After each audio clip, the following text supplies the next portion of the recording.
ಇದು ಕೈ ಸರ್ಕಾರದ ಗ್ಯಾರಂಟಿಗಳ ಬಿಗ್ ಬ್ರೇಕಿಂಗ್ ನ್ಯೂಸ್. ಸರ್ಕಾರದ ಬುಡವನ್ನೇ ಅಲುಗಾಡಿಸುತ್ತಿರುವ ಗ್ಯಾರಂಟಿಗಳು. ಸ್ವತಃ ಮುಖ್ಯಮಂತ್ರಿಗಳಿಂದಲೇ ಸ್ಫೋಟಕ ಸತ್ಯ ಬಯಲು. ನೌಕರರಿಗೆ ಸಂಬಳ ಕೊಡಲು ಕಾಸಿಲ್ಲದೆ ಬರ್ಬಾದಾಗಿದೆ. ಖಾಲಿಯಾಗುತ್ತಿದೆಯ ಸರ್ಕಾರದ ಖಜಾನೆ.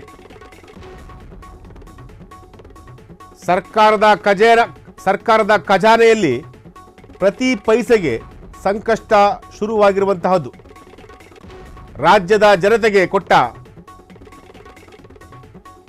ಮಾತು ತಪ್ಪುತ್ತಾ ಸರ್ಕಾರ.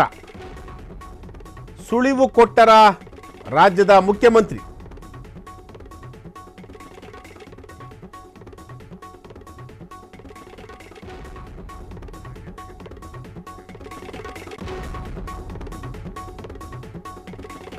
ಇದು ಕೈ ಸರ್ಕಾರದ ಗ್ಯಾರಂಟಿಗಳ ಬಿಗ್ ಬ್ರೇಕಿಂಗ್ ನ್ಯೂಸ್.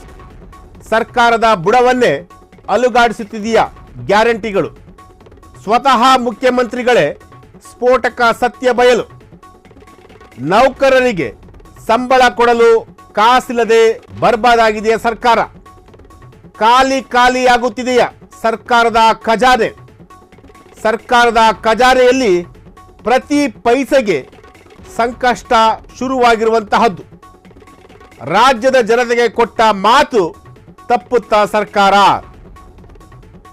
ಸುಳಿವು ಕೊಟ್ಟರ ರಾಜ್ಯದ ಮುಖ್ಯಮಂತ್ರಿ. ಸಿಎಂ ಹೇಳಿದ ಸ್ಫೋಟಕ ಸತ್ಯಕ್ಕೆ ಕಂಗೆಟ್ಟ ಕೈಪಡೆ. ನೌಕರರಿಗೆ ಸಂಬಳ, ಸಾಲ ಮರುಪಾವತಿಗೆ ಕಷ್ಟ. ನನ್ನಲ್ಲಿ ಬಂಡವಾಳ ವೆಚ್ಚಕ್ಕೆ ಹಣವಿಲ್ಲ. ಆರ್ಥಿಕತೆಯಲ್ಲಿ ವ್ಯತಿರಿಕ್ತ ಪರಿಣಾಮ ಬೀರಿದರೆ ಏನಾಗುತ್ತೆ? ತಿಂಗಳಿಗೆ 6,500 ಕೋಟಿ ರೂಪಾಯಿ ಸಂಬಳ ಆಗ್ತಾ ಇದೆ. ಪ್ರತಿ ತಿಂಗಳು 10ರಂದು ಮೊದಲು 13,000 ಕೋಟಿ ಖರ್ಚಾಗ್ತಾ ಇತ್ತು. ಆದರೆ ಕಲ್ಯಾಣ ಅಭಿವೃದ್ಧಿಗಾಗಿ ಕೇವಲ 5,000 ಕೋಟಿ, 500 ಕೋಟಿ ಮಾತ್ರ ಇದೆ. ನಾನು ಸಿಎಂ ಚೇರ್ನಲ್ಲಿ ಕುಳಿತ ಮೇಲೆ ಈ ಸತ್ಯದ ಅರಿವಾಗಿದೆ. ತೆಲಂಗಾಣದ ಮುಖ್ಯಮಂತ್ರಿ ರೇವಂತ್ ರೆಡ್ಡಿ ಅವರ ಒಂದು ಸ್ಫೋಟಕ ಹೇಳಿಕೆ ಇದು. ಗ್ಯಾರಂಟಿಗಳಿಗೆ ಸಂಬಂಧಪಟ್ಟಂತಹ ಒಂದು ಸ್ಟೋರಿ ಇದು.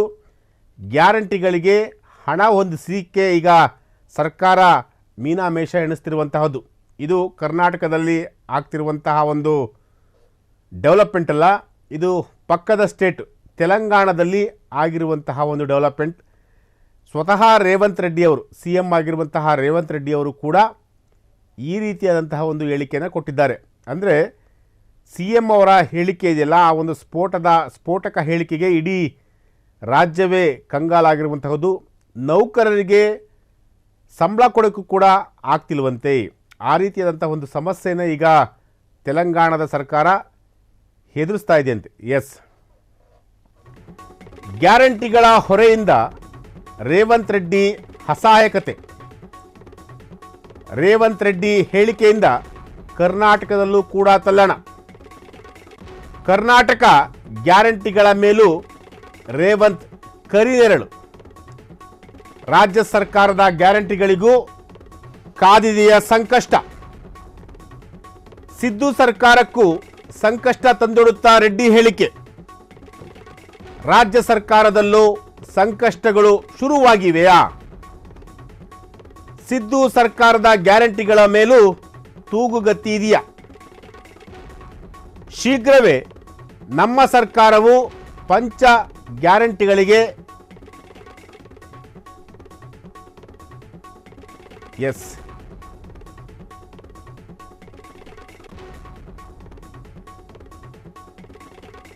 ಸರ್ಕಾರಕ್ಕೆ ಗ್ಯಾರಂಟಿಗಳು ಮಿತಿ ಮೀರಿದ ಹೊರೆಯಾಗುತ್ತಿವೆಯಾ? ರೇವಂತ್ ರೆಡ್ಡಿ ಹೇಳಿಕೆಯಿಂದ ಸಿದ್ದು ಸರ್ಕಾರಕ್ಕೆ ಈಗ ಸಂಕಷ್ಟ ಎದುರಾಗಿರುವಂತಹದ್ದು. ರೇವಂತ್ ಹೇಳಿಕೆ ಕರ್ನಾಟಕದ ಗ್ಯಾರಂಟಿಗಳ ಮುನ್ಸೂಚನೆಯ. ರೇವಂತ್ ಹೇಳಿಕೆಯಲ್ಲಿ ಪಂಚ ಗ್ಯಾರಂಟಿಗಳ ಭವಿಷ್ಯ ಅಡಗಿದೆಯಾ? ಭಾರೀ ಚರ್ಚೆಗೀಡಾದ ತೆಲಂಗಾಣದ ಮುಖ್ಯಮಂತ್ರಿಯವರ ಹೇಳಿಕೆ. ಎಸ್, ತೆಲಂಗಾಣ ರಾಜ್ಯದ ಮುಖ್ಯಮಂತ್ರಿ ರೇವಂತ್ ರೆಡ್ಡಿ ಗ್ಯಾರಂಟಿಗಳ ಬಗ್ಗೆ ಈಗ ಮಾತನಾಡಿದ್ದಾರೆ. ಗ್ಯಾರಂಟಿಗಳಿಗೆ ಹಣವನ್ನು ಹೊಂದಿಸೋದಕ್ಕೆ ನಮಗೆ ತುಂಬ ಕಷ್ಟ ಆಗ್ತಿದೆ. ಬರೀ ಗ್ಯಾರಂಟಿ ಸ್ಕೀಮ್ಗಳಿಗೆ ನಾವು ಹಣವನ್ನು ಒದಗಿಸ್ತಾ ಇದ್ದರೆ ಇನ್ನು ಬೇರೆ ಡೆವಲಪ್ಮೆಂಟ್ ಕಾರ್ಯಗಳು ಆಗ್ತಾ ಇಲ್ಲ. ಜೊತೆಗೆ ಸರ್ಕಾರದ ನೌಕರರಿಗೆ ಸಂಬಳವನ್ನು ಕೂಡ ಕೊಡಲಿಕ್ಕೆ ಸಾಧ್ಯ ಆಗ್ತಿಲ್ಲ. ಈ ರೀತಿಯಾಗಿ ರೇವಂತ್ ರೆಡ್ಡಿ ಅವರು ಹೇಳಿರೋದು. ಇದು ಇವರ ಹೇಳಿಕೆ ಕರ್ನಾಟಕದ ಮೇಲೂ ಕೂಡ ಏನಾದರೂ ಪರಿಣಾಮ ಬೀರುತ್ತಾ?